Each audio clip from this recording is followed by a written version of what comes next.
Hi all. இது ஒரு டே in my life vlog. இன்னைக்கு நான் காலைல எந்திரிச்சதுமே நைட்டு மிஷினில் துணி போட்டு வச்சிருந்தேன். அதை எடுத்து காய வச்சுட்டு புது செட் ஆஃப் துணி வாஷிங் மிஷினில் போட்டுட்டு நான் பேங்க்குக்கு கிளம்பிட்டேன். எனக்கு பேங்க்கில் ஒரு சின்ன வேலை இருந்தது. பேங்க் வேலையை முடிச்சுட்டு அப்படியே வந்து நான் அம்ஜக்கரையில் இருக்க அமரா ஸ்டோர்ஸ் போயிருந்தேன். ஏன்னா எனக்கு அங்கே வந்து ஒரு வானல் ஒன்று வாங்க வேண்டியது இருந்தது. அதையும் வாங்கிட்டு அப்படியே வீட்டுக்கு வர வழியில் பார்த்தீங்கன்னா அண்ணா நகரில் இருக்க அக்ஷயமில் நிறுத்தி நான் ஒரு மீல்ஸ் ஒன்று சாப்பிட்டேன். எனக்கு பயங்கர பசி அப்போவே. அண்ணா நகர் அக்ஷயமில் வந்து மீல்ஸ் ரொம்ப சூப்பராக இருக்கும். இதோட ரேட் வந்து 137 ரூபா தான். ஆனால் தயிர், டெய்லி பாயாசம் இருக்கும், பொரியல், கூட்டு, ரசம், காரக்குழம்பு, சாம்பார் அப்படின்னு எல்லாமே இருக்கும். அண்ட் இது லிமிட்டெட் கிடையாது. நீங்கள் எது வேணுனாலுமே செகண்ட் டைம் கேட்டால் தருவாங்க. ரைஸு, குழம்பு எதுனாலுமே நீங்கள் செகண்ட் டைம் கேட்டால் தருவாங்க. சாப்பிட்டு முடிச்சுட்டு நான் வீட்டுக்கு வந்துட்டேன்.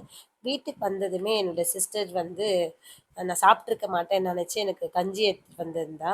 நான் சாப்பிட்டேன் அப்படின்னு சொன்னால் கூட நான் எடுத்துகிட்டு வந்ததுக்காவது ஒரு ஹாஃப் கிளாஸ் நீ சாப்பிட்டு தான் ஆகணும்னு சொல்லிட்டு அப்புறம் நாங்கள் 2 பேரும் உட்காந்து அந்த கஞ்சி சாப்பிட்டுட்டு கொஞ்ச நேரம் பேசிகிட்டு இருந்தோம். ஆனால் என்னோட கப்போர்ட் வந்து உடஞ்சிருந்தது. சரி, அதனால அர்பன் கிளாப்பில் வந்து நான் ஃபிக்ஸ் பண்ணுறதுக்காக போட்டிருந்தேன். அவங்க வந்திருந்தாங்க. அந்த வேலை முடிஞ்சதுக்கப்புறமா ஒரு 4:30 5 மணி ஆயிடுச்சு. டீ சாப்பிடணும் போல இருந்து ஒரு டீ போட்டு குடிச்சிட்டு அதுக்கப்புறம் நைட் டின்னர் ப்ரிப்பேர் பண்ண ஆரம்பிச்சிட்டேன். நைட்டு டின்னருக்கு பார்த்தீங்கன்னா சம்பா ரவை கோதுமையில் உப்புமாவும் கோவக்காய் பொரியலும் தான் பண்ணேன். ஸோ சைட் பை சைடு அது பண்ணிகிட்டே இருந்தேன் ரெண்டுத்தையும்.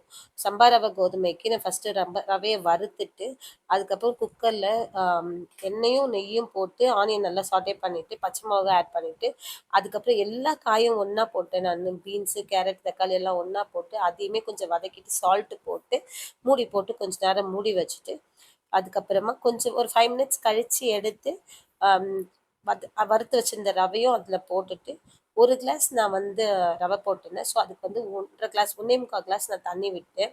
தண்ணி நல்லா கொதிச்சதுக்கப்புறமா குக்கரில் மூடி போட்டு 2 விசில் வச்சுருந்தேன். சூப்பராக வந்தது. நீங்கள் பாருங்கள், இது அடி பிடிக்கவே இல்லை அண்ட் செம்ம டேஸ்ட்டாகவும் இருக்கும் உங்களுக்கு. இன்னைக்கு இப்படி தான் என்னோட டே போச்சு. நான் இன்னொரு வீடியோவில் உங்களை பார்க்குற வரையிலும் பாய்.